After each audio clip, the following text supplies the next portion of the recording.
Akan sangat mempengaruhi dan sangat baik. Ada satu pertanyaan yang sangat mendasar. Kok bisa pakai skema hibah gitu ya? Biasanya kan dibeli, kok ini dihibahkan? Sesungguhnya ini ada pertanyaan yang sangat penting. Saya melihat ada 4 alasan.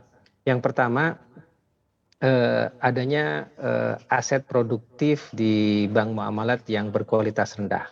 Artinya cukup besar bad debt yang dimiliki oleh bank muamalat. Nah, ini tidak mudah untuk menyelesaikannya. Nah, BPKH siap untuk menyerap aset yang berkualitas rendah ini.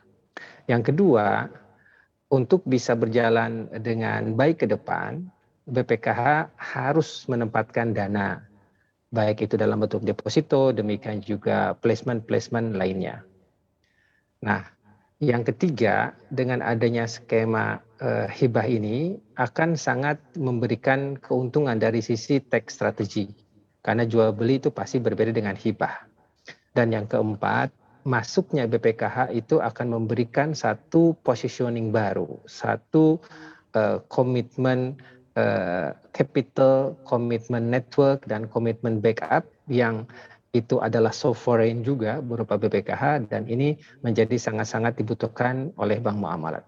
Jadi 4 hal inilah mengapa Islamic Development Bank, Bank Bokyan, National Bank of Kuwait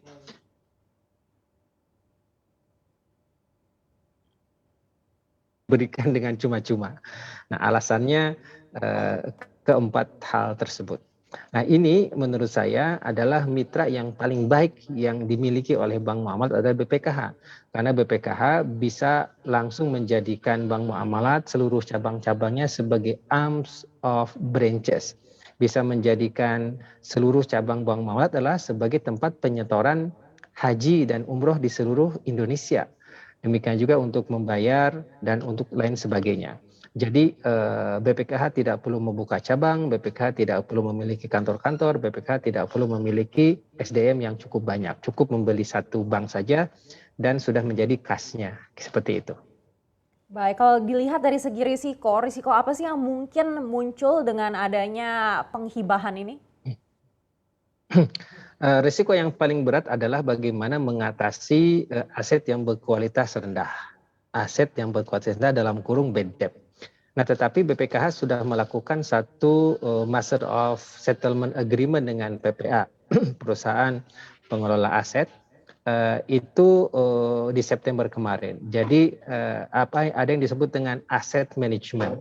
Nah, asset management ini adalah mengumpulkan aset-aset yang berkualitas rendah, kemudian dikeluarkan oleh bank muamalat dari portfolionya, oke, sehingga nanti sisanya adalah aset-aset yang bersih. Nah, ketika aset-aset yang berkualitas rendah ini dikelola, banyak pihak yang mau membeli dengan diskon. Artinya banknya tetap clean and clear, walaupun pastinya total asetnya akan berkurang, tetapi yang bad debt-nya itu sudah aman dan ada yang menyelesaikan. Seperti itu. Jadi master settlement agreement dengan PPA itu sangat-sangat penting sekali. Baik, kalau untuk bank muamalat sendiri, risiko apa yang mungkin terjadi dengan adanya hibah ini? Sesungguhnya tidak ada risiko, yang ada adalah keuntungan. Kan yang paling penting adalah bagaimana bank ini bisa tumbuh, bisa berkembang, dan bisa gain trust yang lebih tinggi dari masyarakat. Dan memiliki satu darah baru untuk tumbuh dan berkembang. Permasalahannya sekarang tidak ada pihak, terutama yang private investor itu sekuat BPKH. Karena BPKH itu uangnya kan nambah tiap hari ya. Uangnya nambah tiap hari dari setoran haji, demikian juga bisa diputarkan dananya. Nah, jadi dengan adanya mother company atau strategic partners yang memiliki dana yang sangat besar, pada waktu yang sama si company ini membutuhkan networking, membutuhkan branches, ini menjadi satu simbiose mutualisme yang sangat menguntungkan gitu. Jadi saya melihat masuknya BPKH ke Bank Muamalat ini adalah satu keputusan yang sangat amat ditunggu oleh bangsa Indonesia agar bank muamalat tidak jatuh dan dia bisa tumbuh seperti bank-bank syariah lainnya di dunia.